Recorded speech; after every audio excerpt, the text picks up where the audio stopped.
A deeply divided House passing the Senate's version of President Trump's mega bill. Nobody said it would be easy, but you know what? We didn't come here to do easy things.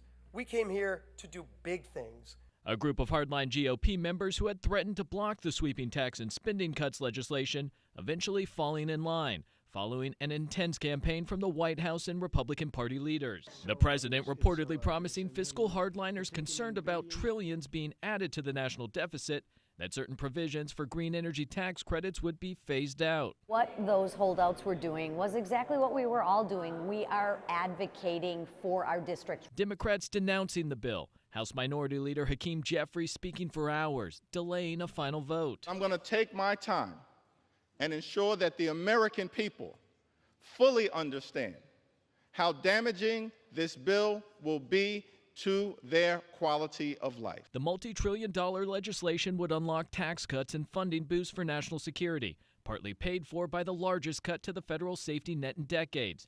Tax breaks and changes to the tax code could benefit corporate America, manufacturers, and high-income Americans, while low-income Americans could be worse off due to the bill's historic cuts to Medicaid and food stamps. A ripple effect could also hit the healthcare system, especially rural hospitals, and roughly $3.4 trillion is also projected to be added to the deficit over the next decade. In Washington, Michael Yoshida reporting. We saw a parade of lawmakers coming to the West Wing here Wednesday, and they were representing different views of the Republican opposition. There were some centrist Republicans concerned about the impact that this bill will have on Medicaid. You also had some of the fiscal hawks concerned about the bill's dramatic increase on the deficit. And here's some of what's in the bill. It extends President Trump's 2017 tax cuts, places stronger work requirements for people to receive Medicaid and SNAP benefits, raises the state and local tax deduction cap and the child tax credit, and allows for tax deductions on tips, overtime, and car loans while providing more funding for defense and immigration enforcement. And this morning we heard from one of the former holdouts, Ralph Norman, who described the conversations between the president and the fiscal hawks. Norman says that essentially Trump made a commitment to them that he would use executive authority to try and enforce some of the phased-out provisions of this bill when it comes to clean energy subsidies. That seemed to be enough to get Rep. Norman and some of those other Freedom Caucus members to a yes vote, because the language of the bill itself has not changed from the Senate version. Our understanding was President Trump was really using honey instead of vinegar here in those meetings with lawmakers, giving them White House swag, for example, taking pictures, all in an effort to get them on board with this bill. All of this comes as public support of the bill is low. Just 27% of people in a Quinnipiac poll approve of the president's signature domestic policy bill.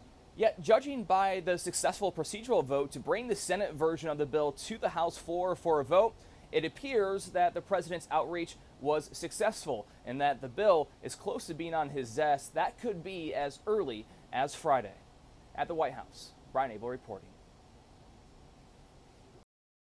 Look forward to moving it forward. It's do or die time for lawmakers who want to meet President Donald Trump's deadline for his sweeping budget bill. He wants to sign it by tomorrow, but that depends on whether House Republicans can pass it in time. GOP leaders praise the bill's spending cuts, an extension of trillions of dollars in tax breaks. The legislation also contains billions for immigrant detentions and Trump's border wall. And we're going to do right by the American people. This is going to be a great thing for the country. Democrats say they don't want to reduce funding for Medicaid and food stamps. They also point to analysis showing the wealthiest Americans get the most money from the bill's tax breaks. Without Democrat support, Republicans could only spare 3 votes. Procedural stalemates overnight suggest the party is struggling to unify.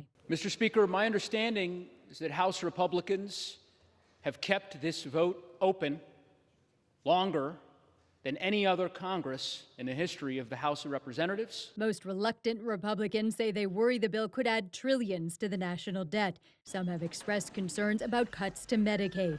That, as Democrats were calling the unexpected GOP vote in 2017,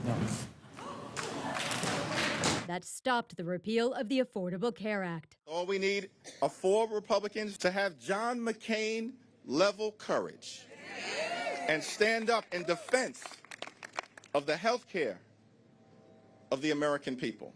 I'm Amy Kiley reporting.